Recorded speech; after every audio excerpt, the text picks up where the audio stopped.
Bonjour à tous et bienvenue dans cette nouvelle vidéo.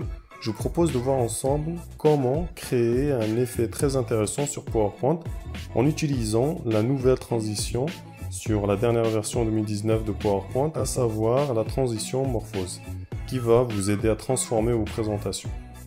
Donc je vous propose de concevoir deux diapositives en utilisant la transition Morphose entre les deux, et vous allez le voir, le résultat est très intéressant. Donc je vous propose de commencer tout de suite en allant insérer une nouvelle diapositive. Ici, nous allons supprimer les deux zones de texte proposées et nous allons ici, avant de commencer dans Affichage, nous allons activer les guides afin d'avoir les repères qui vont nous aider à nous situer sur la diapositive et utiliser et bien gérer l'espace. Ok, nous allons ici revenir sur Accueil. Et nous allons continuer en allant insérer une forme. Nous allons utiliser le rectangle à coin arrondi que l'on va venir insérer. Alors on va venir ici cocher cette case, conserver les proportions avant d'agrandir la taille de notre forme. Très bien. Nous allons ensuite changer l'angle. Donc on va mettre ça à 45 degrés, comme ceci. Ensuite, nous allons insérer une autre forme, donc on va insérer la même forme. Et pour gagner du temps, ce que nous allons faire, c'est copier-coller la forme, tout simplement. Nous allons ici changer la couleur, et on va réduire la taille. Alors, on réduira la taille un peu plus, comme ceci. On va venir centrer la deuxième forme avec la première. Donc pour gagner du temps, nous allons ici dans Réorganiser, on va aligner au centre et on va aligner au milieu, comme ceci. Très bien. Alors ce qu'on va faire, c'est qu'on va venir ici copier la forme. Donc pour cela, CTRL-C ou Commande-C sur votre clavier. Et ensuite, nous allons sélectionner la première forme. On va sélectionner la deuxième. Donc l'ordre de sélection est très important pour pouvoir appliquer la méthode de fusion, à savoir la méthode de soustraction. Comme ceci. Très bien. Nous allons coller la forme que nous avons copiée auparavant. Et ce qu'on va faire, c'est qu'on va la mettre ici en arrière-plan. Très bien. Ensuite, et pour bien faire les choses, nous allons ici activer le volet format de la forme. Donc nous allons pouvoir accéder à plein d'options, notamment le remplissage. On va pouvoir changer la couleur de remplissage de notre forme. Et ensuite, nous allons changer la couleur de remplissage de la première forme. Et pour cela, nous allons utiliser une palette de couleurs spécifiques. Très bien, la palette de couleurs est la suivante. Donc nous avons récupéré cette palette sur Colors.co. Et ce que nous allons faire pour pouvoir l'utiliser, nous allons tout simplement sélectionner ici notre forme. Et nous allons ici dans Autres couleurs, nous allons sélectionner la couleur qui nous intéresse, à savoir cette couleur-là. On va venir cliquer sur OK. Alors, il faudra simplement ici désactiver les contours. Très bien, parfait. Ici, pareil, nous allons désactiver les contours. Et ce qu'on va faire, c'est qu'on va venir sélectionner notre première forme. Nous allons lui ajouter un effet ombre. Alors, on va venir ici dans Présélection. Nous allons ajouter un effet décalé vers la droite. Ensuite, nous allons accentuer l'effet flou. C'est ce qui va nous permettre de disperser notre ombre. Donc on mettra ça à 20 points, comme ceci. Donc vous voyez la différence. Très bien. Parfait. Ici, nous allons venir changer la couleur d'arrière-plan. Il faudra simplement ici cliquer là-dessus et ensuite aller dans Couleurs. Nous allons dans Autres couleurs et on va utiliser là encore la pipette pour aller récupérer la couleur ici sur notre palette. Et on va cliquer sur OK. Parfait. La prochaine étape, ça serait d'insérer l'image ou la photo de la personne. Donc pour cela, nous allons ici dans Insertion. On va venir ici dans Images, insérer une image à partir d'un fichier et on va venir sélectionner la photo ou l'image. On va venir l'insérer. Très bien. Alors ce qu'on va faire, c'est qu'on va aller insérer une forme. Alors on va utiliser la même forme, à savoir un rectangle à coin arrondi. Nous allons conserver ici les proportions, augmenter la taille, comme ceci. Ensuite, nous allons changer l'angle, là encore, à 45 degrés. Et ce qu'on va faire ici, c'est qu'on va venir arrondir davantage les coins, comme ceci. avant de venir positionner la forme ici. Donc ce qu'on va faire, c'est qu'on va aller ici, on va venir ajouter de la transparence pour avoir un aperçu sur l'image derrière. Et on va venir simplement ici ajuster notre image par rapport à notre forme, puisque l'objectif final, c'est que l'image prenne la forme justement de notre rectangle à coin arrondi. Donc on va venir, si vous voulez, on peut très bien réduire légèrement la taille de notre image et on va venir la centrer, bien la positionner.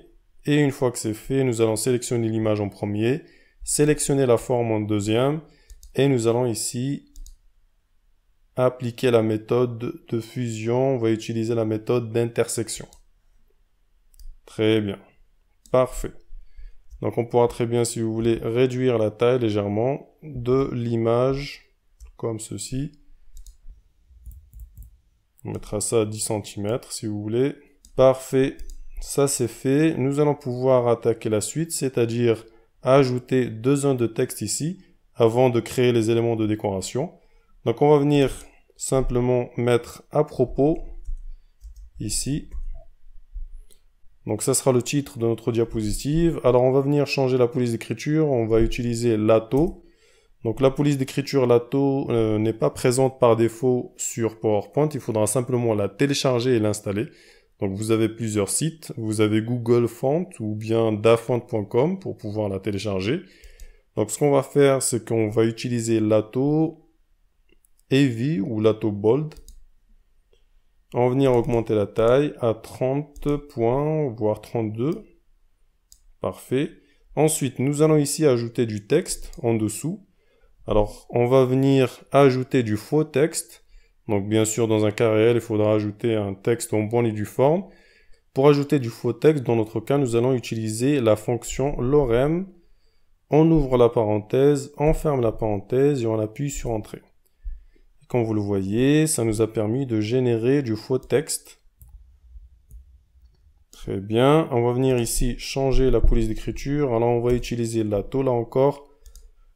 Et cette fois-ci, contrairement au titre, on va utiliser Lato Light. On va venir ici positionner correctement notre texte. On va venir les décaler un peu plus vers la droite. Comme je vous le disais, les repères nous permettent quand même de gérer bien l'espace. Parfait. Nous allons ici ajouter 2 zones de texte. Alors on va copier-coller ici la zone de texte. On va simplement mettre le nom de la personne. Alors on mettra pour l'exemple Stéphane si vous voulez. Alors on va venir changer l'angle légèrement. Ok. Nous allons copier-coller et on va ajouter un nom de famille. Alors si vous voulez, on peut très bien mettre Martinez.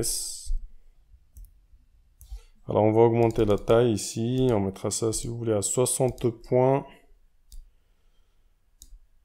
Ici on mettra ça à, si vous voulez, à 48 points. Très bien, on va venir positionner correctement notre texte pour qu'il soit lisible. Parfait, alors on va venir simplement sélectionner l'ensemble. Et on va venir bien les positionner. Parfait. Nous allons maintenant ajouter les éléments de décoration. Alors on va utiliser pour cela une forme, la forme rectangulaire à coin arrondi, que l'on va venir insérer ici. Alors on va venir changer la couleur. On va utiliser cette couleur-là. Très bien, on va venir désactiver les contours, changer l'angle légèrement, cocher la conservation des proportions avant de diminuer la taille. Parfait. On va venir copier-coller notre forme. Alors, on va créer plein de petites formes comme ceci, à droite, à gauche, afin d'enrichir un petit peu l'arrière-plan. Ici, on va venir changer la couleur. Alors, on va utiliser une autre couleur. On va utiliser cette couleur-là. On va venir changer l'angle. On va copier-coller. On va venir positionner ça en dessous, comme ceci. On va venir changer l'angle, là encore, pour différencier la forme de la première. Ici, nous allons changer, là encore, la couleur. Alors, on va utiliser autre couleur. On va utiliser la pipette et on va récupérer une autre couleur ici. Très bien, on va copier-coller encore une fois.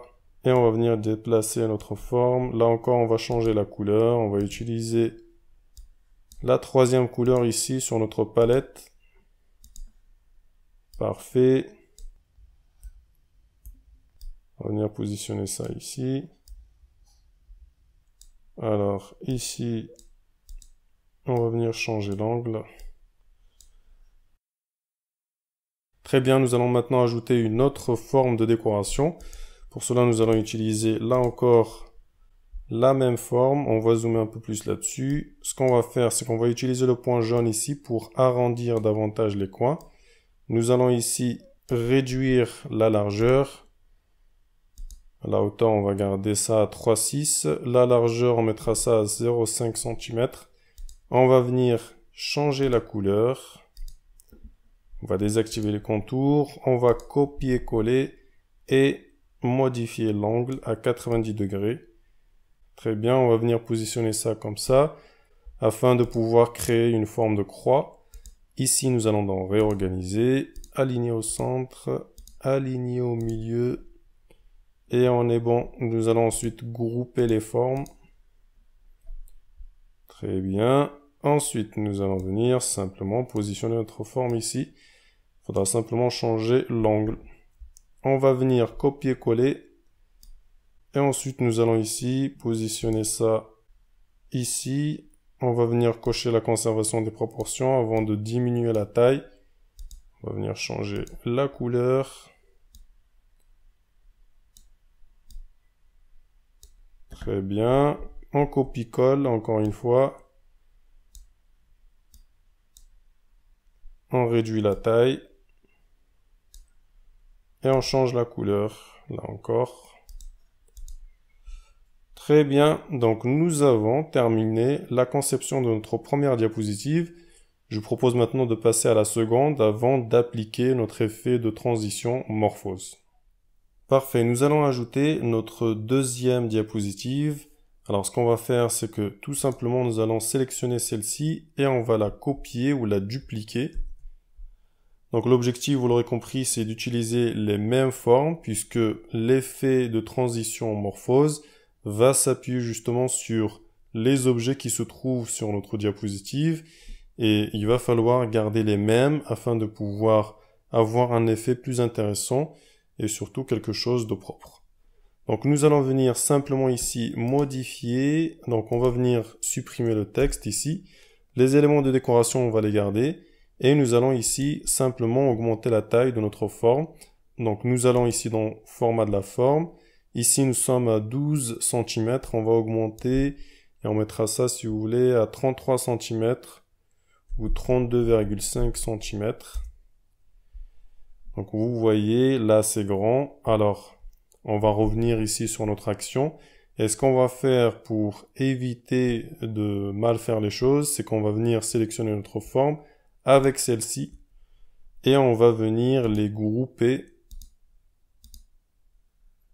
avant de modifier la taille. Donc on va mettre ça à 32,5 cm comme on disait. Alors ici nous avons oublié de cocher la conservation des proportions. On va répéter la même action. Très bien. Une fois que c'est fait, nous allons pouvoir venir positionner notre forme comme ceci. Alors ce qu'on va faire, c'est qu'on va venir ici dans réorganiser et nous allons aligner au milieu comme ceci avant de pouvoir venir faire glisser notre forme ici sur le côté.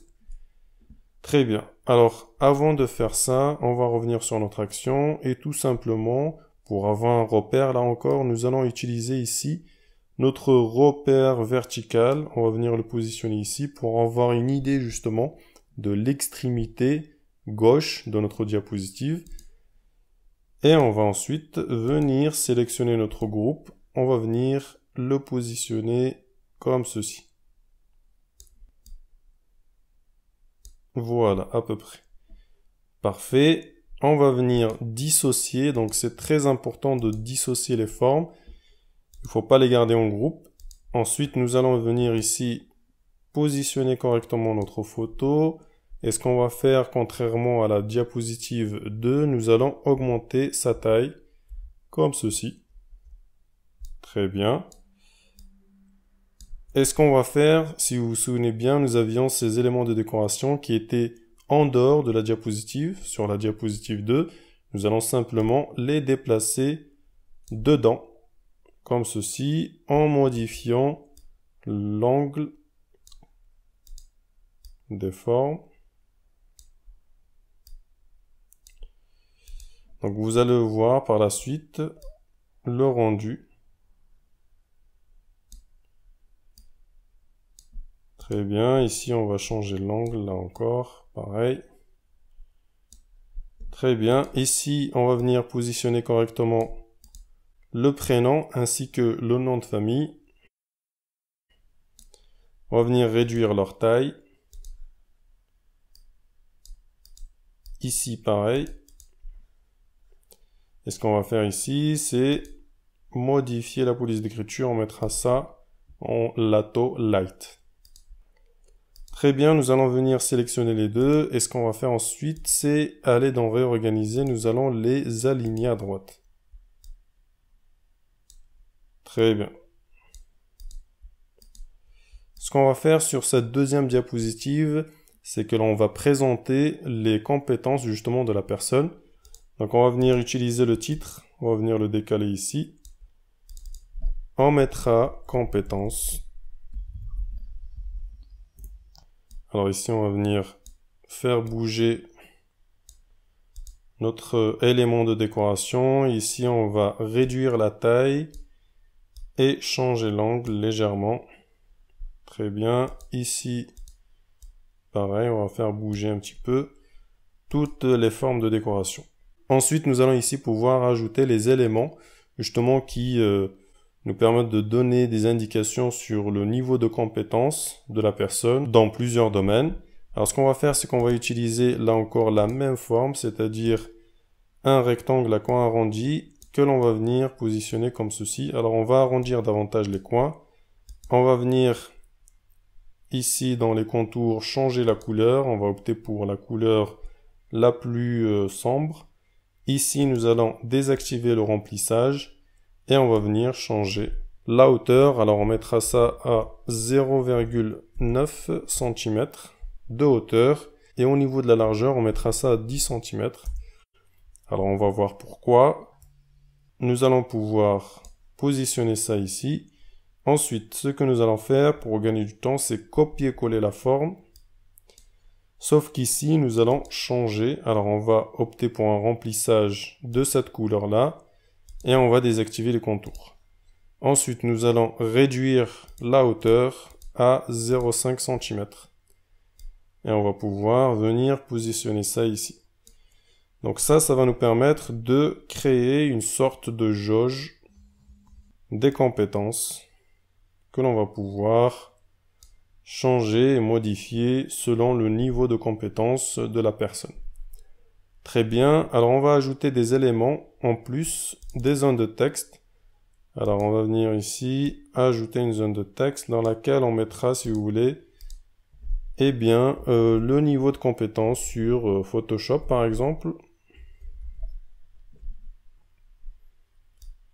On va venir positionner ça ici, on mettra ça en Lato.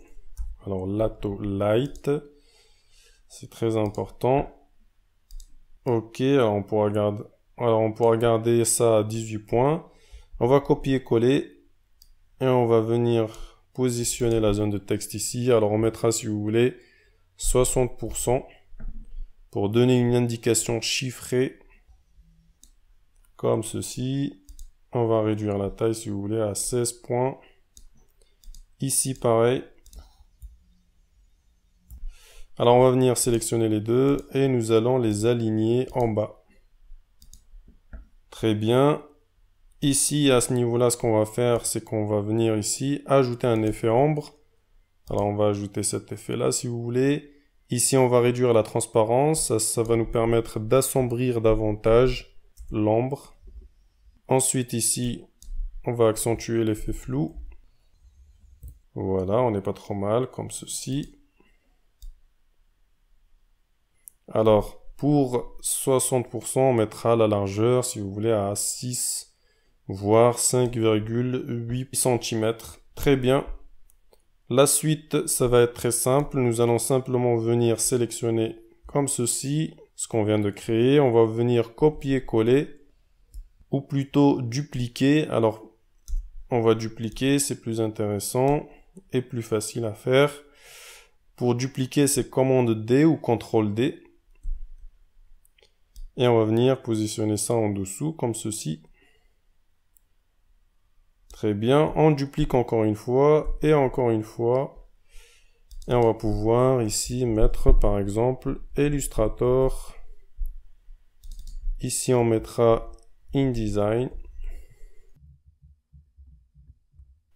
Et voilà, c'est juste pour l'exemple. Très bien, ici si vous voulez on mettra 80%. Ici on mettra 70%. Ici on mettra 85%.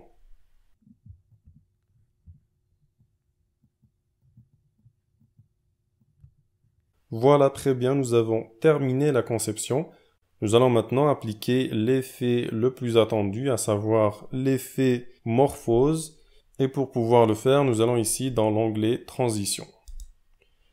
Donc l'effet morphose, il est là. Vous allez voir l'aperçu final. Voilà, c'est assez cool. Alors bien sûr, on pourra très bien augmenter la durée de notre effet. On mettra ça, si vous voulez, à 2 secondes 50. Et vous allez voir, le résultat final est le suivant.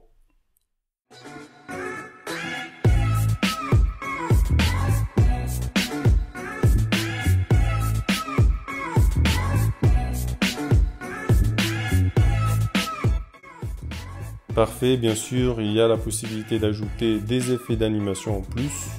Il y a plein de possibilités. Voilà tout pour cette vidéo, j'espère que vous avez apprécié le contenu. Si c'est le cas, n'hésitez pas à supporter la chaîne, à vous abonner et à liker, et à activer la cloche pour être averti des prochaines vidéos. Merci, à bientôt.